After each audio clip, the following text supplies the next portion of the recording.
everyone, I'm Sandy and welcome back to my channel.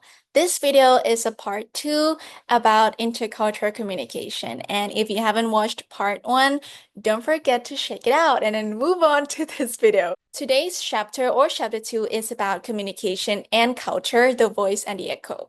So the concept is that communication and culture is so connected. That's why we have intercultural communication because intercultural communication is the study of culture and communication. So many ways that you can learn about both, but in this book, they recommend us to start from communication first and then move on to culture. Why? Because if you want to understand intercultural interaction, you must recognize the role of communication in that process. Because communication is like the basis of everything. It's the basis of all human contact.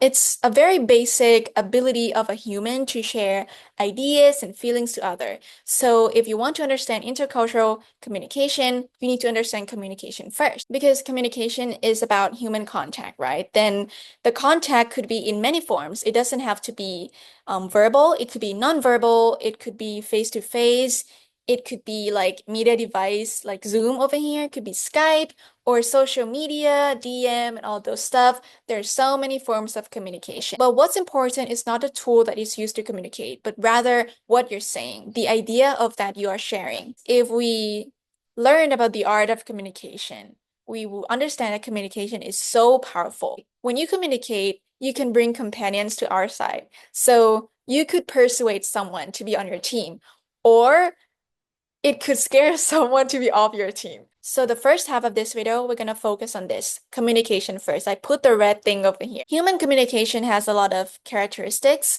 It's a dynamic process. A dynamic means it moves all the time. It doesn't stop. It's not static because it has no beginning or ends. So if I say something and then I pause, you might think that if I pause, I don't communicate.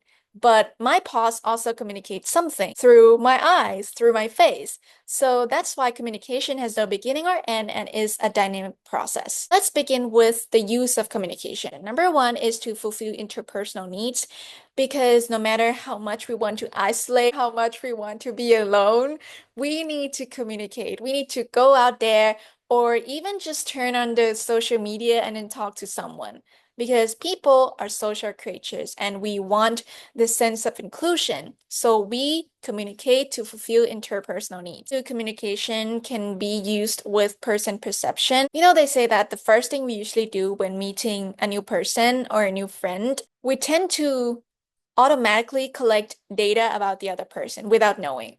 And by collecting data, I mean speaking, communicating, introducing yourself, asking questions, because we want to learn more about the other person to understand what they're saying and also to decide how to present ourselves to the people we're talking.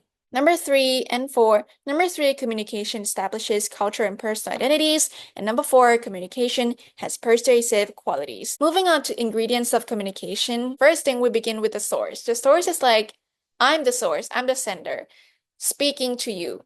I'm the source. And then I need to encode my thoughts into a message so that you will understand it. Then my message will be sent to you via the channel. And sometimes we think that we understand what the other people are saying, but we're not because we need to decode first to understand it. Then we usually give feedback to the other person, and then we cannot forget the last one, which is the noise or anything that is disturbing our communication. Next, we're at the other half of this video is moving on to communication to culture. Now let's mix the communication with culture. Communication and culture is like the duality.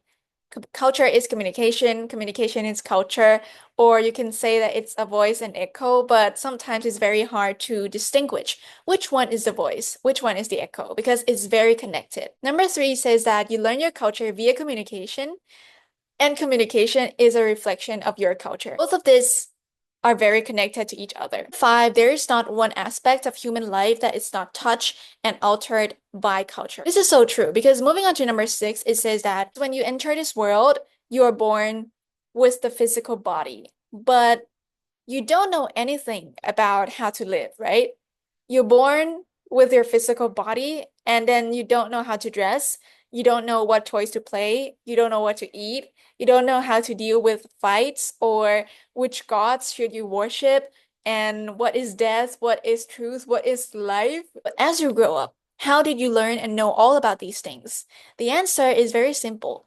Culture. In other words, we can say that culture makes our life easier by teaching us to adapt with our surroundings. So that's it for chapter 2 about communication and culture, the voice and echo. I hope you guys enjoy it and also gain more knowledge. That's it for today. Thank you for watching. Bye.